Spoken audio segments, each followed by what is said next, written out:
शुरू नहीं हुई, और जितनी देर लगेगी इसको सुनने में सुप्रीम कोर्ट को, उतना समय मिल रहा है सरकार को इसको डी फैक्टो लागू करने के लिए। और उसी के चलते हुए ये लैंड के लॉज हो आपके, डिलिमिटेशन हो आपके, ये सब सिलसिला चल रहा है। और ये हम समझते हैं कि जब तक वो बुनियादी सवाल तय नहीं होता कि कॉन्स्टिट्यूशनली वैलिड है या इनवैलिड है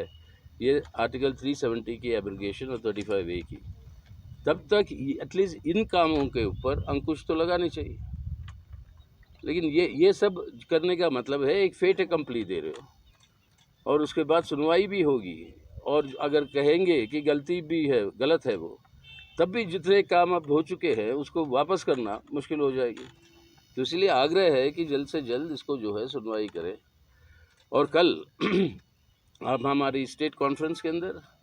हमने यही आश्वासन दिया जो हमारी कमिटमेंट है CPIM की, आज की बात नहीं, मतलब ज़माने से, आपके शेख अब्दुल्ला साहब के ज़माने से, जब से उनके साथ वो बातचीत के दौरान ये सब जो जुड़ाव जो हुआ जम्मू एंड कश्मीर की के स्टेट का इंडिया के साथ, उस समय से लेकर आज तक हम यही मानकर चलते हैं, और ये मानते हैं, मतलब ये बुनियादी हमारी आप अंडरस्टैंडिंग है, मतलब ये हमारी समझ है कि ये जो कश्मीर, जम्मू एंड कश्मीर हमारी देश का हिस्सा है, लेकिन जिस आधार पर उनको जो है जोड़ा गया देश के साथ, वो एश्योरेंसेस और वो प्रोमिसेस का पूरे की पूरी 100% इम्प्लीमेंटेशन होनी चाहिए। सबसे आगे क्रिटिक हम थे जब इसकी इम्प्लीमेंटेशन नहीं हो रही थी, जब पुरानी कांग्रेस की सरकारें भी थे, और उसके चलते हुए हमने कहा कि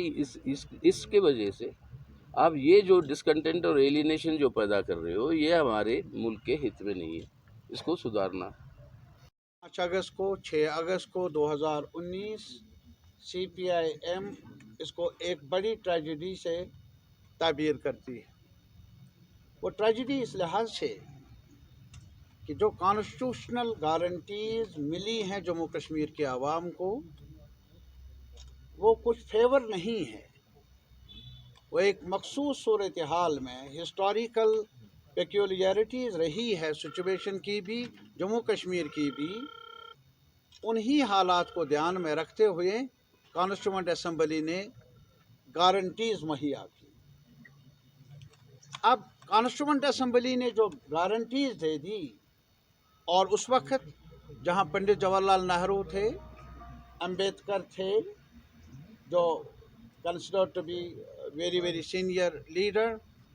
राजेंद्र प्रसाद थे, मौलाना हसरत मोहानी थे, श्यामा प्रसाद मुखर्जी थे, और बाद में जो होम मिनिस्टर साहब रहे हैं जिनके बारे में चर्चा है, वो भी रहे, और मौलाना अबुल कलाम आज़ाद भी रहे। इतने कदावर शख्सियात जिन्होंने तहरीक में हिस्सा लिया, और उसमें भी अलग अलग, श्यामा प्रसाद मुखर्जी जैसे थे, तो वो भी थे वहाँ बहस हुई। तो और बहस के बाद ही आईन बना, और उस आईन में जम्मू कश्मीर के बारे में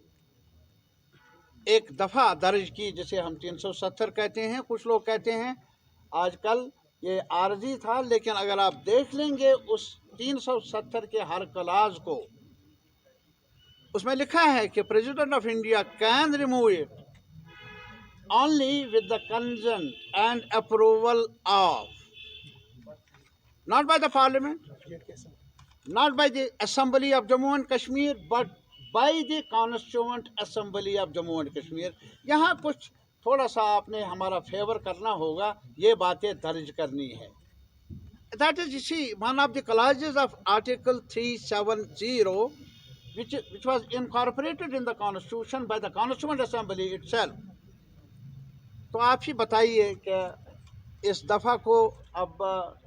यहाँ हटाया गया, और दूसरी एक दफ़ा है कॉन्स्टिट्यूशन में, if new states are to be, नए स्टेट्स बनाने हैं, जैसे यूपी में हुआ, बिहार में हुआ, आंध्रा में हुआ,